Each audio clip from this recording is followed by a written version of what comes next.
Welcome everybody. In this lesson on 6.3 we're going to be learning to use similar polygons. And you see the two goals on your screen. First we're going to go over this goal in which it says we're going to determine whether two polygons are similar. And then second, I'm going to ask you to be able to use properties of similar figures in order to find unknown measures. Alright, well let's get on to the first goal right away. We want to be able to determine whether two figures are similar to one another, and so we need to have a discussion then about what it means for two figures to be similar to one another. Alright, now a good description of similar, though not necessarily the definition, would be this: same shape but different size, okay, or at least not necessarily the same size. But in order for two figures to be the same shape and not necessarily the same size, you got to understand what we mean by shape. Alright, for instance, I've got three rectangles among the figures. Figures A, B, and C are all rectangles. Actually, technically, F is a rectangle as well, though you recognize it as a square, I hope. In order for the figures to be the same shape, well, it doesn't mean they're both rectangles, for instance. There's a little more strict definition about that. Okay? Now, what is that stricter definition? Well, we have to be able to look at the ratios between corresponding sides in order to tell if they're the same shape. We also need to be able to look at the angle measures. Alright, there's two things that go into the shape. For instance, you know that all the angles here, here, here, and there are right angles. So we already know all the angles, corresponding angles, are congruent to one another. But what if we were to make ratios between the sides? Well, if we're looking at a rectangle and I want to figure out which sides correspond, you're going to correspond the shorter sides together and the longer sides together. Now look at these ratios. Let's say I make a ratio between the two shorter sides here. 2 to 3. Is that the same thing as 6 to 5? No. Alright, so those figures are not similar to one another. Let's look at the second pair of rectangles. If we compare the shorter sides together, 3 to 1, is that the same thing as 5 to 3? No, 3 to 1 is not the same thing as 5 to 3. What if I compare figure A and C? Alright, shorter sides together, 2 to 1. 6 to 3 is equal to 2 to 1, right? Alright, so in this picture then we could say that figure A is similar to figure C.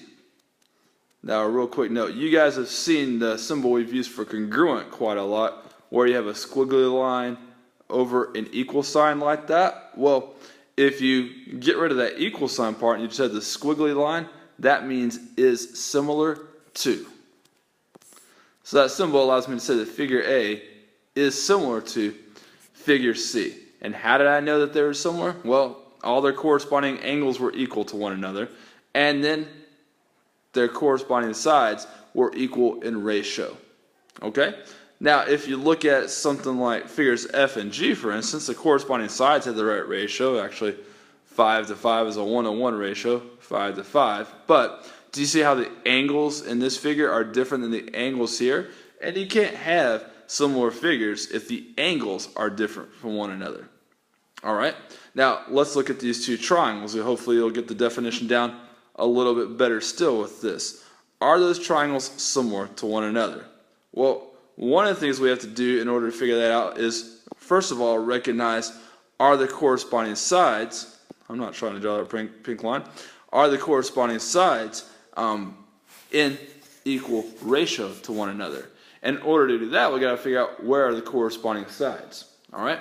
Now, if you were to try to get this triangle and this triangle to be facing the same way, can you imagine what kind of transformation you'd have to do to make them face the same way? Well, turns out to be a couple different things here. You'd kind of have to flip this over, and then you'd have to rotate a little bit. Alright, now this might be easier to describe though. If we want to make ratios out of the corresponding sides, well, let's compare the shortest sides with one another, then let's compare the medium sides with one another, and then let's compare the longer sides with one another. Okay.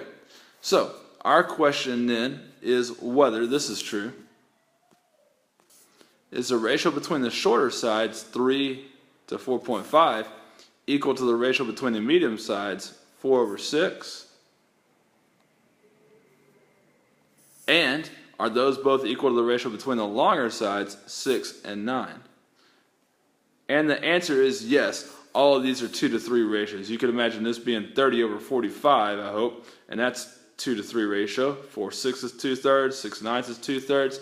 The corresponding sides are in equal ratios. Now, let's look at the angle measures here, because the corresponding angles would have to be congruent to one another, wouldn't they? Well, first thing, let's find the missing angle measure in each. This angle, or this triangle, has a 100-degree angle and a 50-degree angle, meaning the third angle would have to be 30 degrees, right?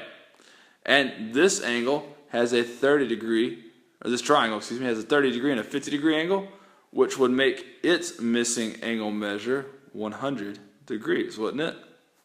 Okay, so can you see how the corresponding angles are congruent to one another?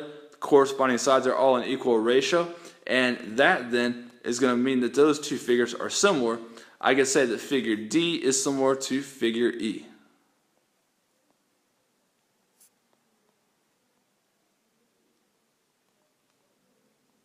Now, I've described to you what it means for two figures to be similar, two polygons to be similar, and I'm about to spell that out in a little bit more detail. Let's look at the next example. We're going to write down the definition, basically, of similar polygons. There are two conditions that must be met in order for polygons to be similar. And one of those conditions is that the corresponding sides must have equal ratios.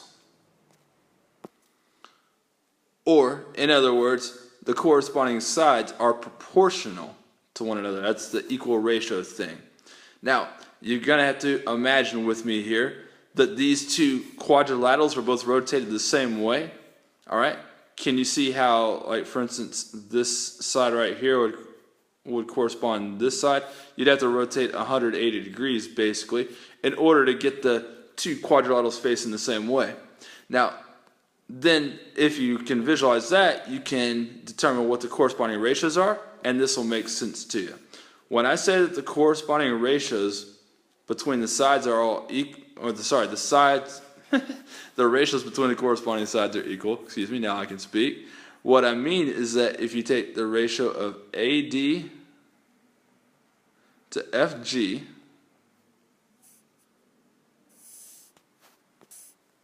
because those two sides correspond, that would have to be equal to the ratio between every other pair of corresponding sides. All right, let's look at the next pair of corresponding sides. AB and GH would correspond with one another, wouldn't they?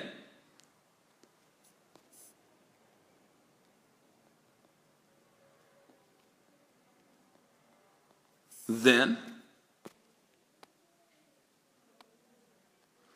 BC and HE would correspond. Their ratios would have to be equal to the ratios between the prior two pairs of corresponding sides. And then finally, DC and FE correspond with one another. So that would be the last of all the equal ratios that you would need to know. All right, but every pair of corresponding sides has to have the same ratio. Now, by the way, always make sure that you're comparing the smaller figure to the larger figure in that order, or that you always compare the larger figure to the smaller figure. In this case, I've got sides from the smaller figure on top everywhere, and I got sides from the larger figure on the bottom. Corresponding sides have to be proportional to one another. The second thing that has to be true, though, in order for two figures to be similar, is that the corresponding angles must be congruent.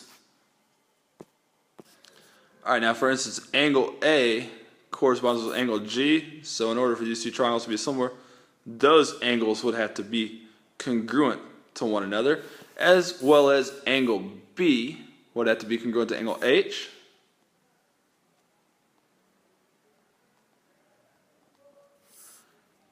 Angle C would have to be congruent to angle E.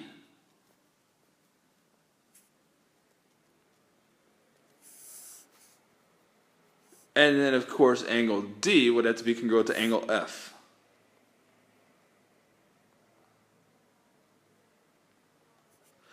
And if those things are all true, the corresponding sides are proportional, the corresponding angles are all congruent, that means then that the two quadrilaterals here, or polygons, would be similar to one another, and you can write a similarity statement saying they're similar to one another. And the similarity statement in this case could be written this way.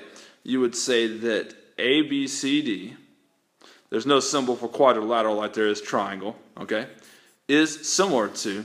Now, just like congruent statements, you want to get the corresponding parts in the same order when you write a similarity statement. So since A corresponds with G, I would want to put G first here. Then since B corresponds with H, that would go next, and so forth. So ABCD is similar to GHEF. All right. Well, let's look at one example where we're using similar figures. I hope you, at this point, understand what it means for two figures to be similar. I've got a drawing here in which I'm saying that the triangles in black are similar to one another. Now, I'll explain why they're similar to one another, but I do want to, let us just use the fact that they're similar to find some missing measurements, write similarity statements, that type of thing. All right. Well, let's start off with writing the similarity statement. Now, in order to write the similarity statement, we need to know which parts of these two triangles correspond with one another. And your first instinct would probably be to say, for instance, that L corresponds with F, P corresponds with Q, and that T corresponds with itself. On that last note, you'd be correct, but not on the other notes necessarily. You notice the two parallel lines right there? Okay, we're going to go way back and talk about parallel lines and transversals. The alternate interior angles formed in this picture had to be congruent to one another because of the parallel lines, and so those angles would be congruent, meaning that P doesn't correspond with Q, P actually corresponds with F, right? And then these pairs of angles are congruent to one another. So L doesn't correspond with F, it actually corresponds with Q. And of course, T is congruent. Angle LTP is congruent to angle FTQ because of the vertical angles theorem. So T does correspond with itself here.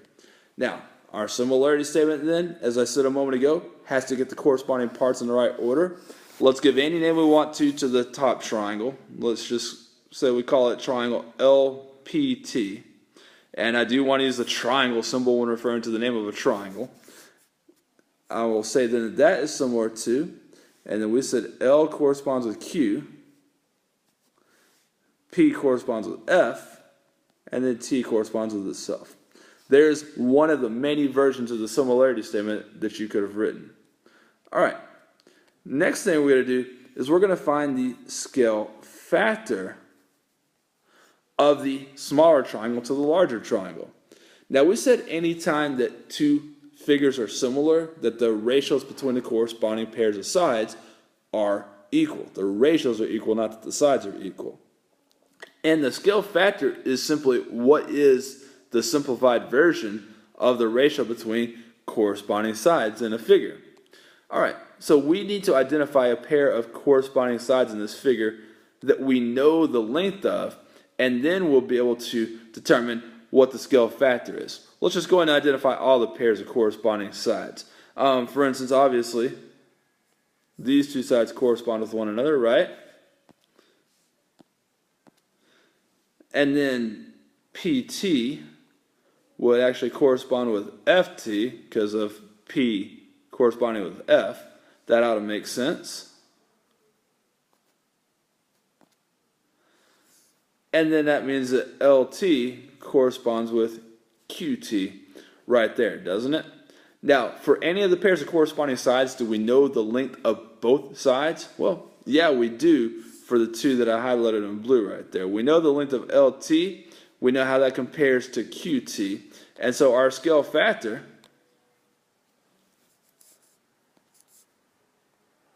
which I often abbreviate as SF, all right, would be equal to the ratio between those sides. Now, I did say of the smaller triangle to the larger triangle. We could have done it the other way if the directions didn't say otherwise, but I'm going to say the scale factor is equal to the ratio between LT and QT, and that's equal to 3 to 10. All right, now every pair of corresponding distances within these two figures is going to have that scale factor. Let's see how we use that then. Same picture. We already know the scale factor is 3 to 10. I'm going to make note of that over here. And also let me bring back the highlighting so we know which sides are corresponding. And the directions are to find the values of x, y, and z. Now, since we know that the two triangles are similar to one another, we're going to be able to use proportions to find, and the scale factor in order to be able to find missing measurements here, missing distances in this case.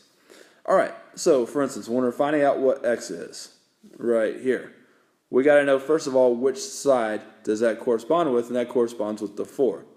Now, our scale factor is a ratio of the smaller triangle to the larger triangle, right? So let's make a ratio between those two orange segments and make the smaller one over the larger one, because that's the way our scale factor is. And the way then that we'll find the value of x is by solving this proportion. We can say that 4 is to x as 3 is to 10. And then just do a little cross multiplying. You get 3x equals 40. So x would equal 40 thirds.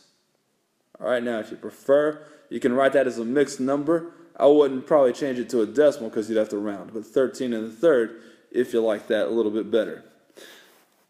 Okay, now I'm going to come back to the value of y in just a little bit. Don't find that yet, but I would like you to go ahead and try to find the value of z. Of course, for whatever reason, that measurement's not there. Hold on a second.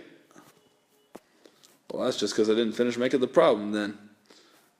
Or something else happened. Let me put in a couple of dimensions. Alright, right there and right there you see the dimensions. See if you can pause the video and find the value of z using those pairs of corresponding sides.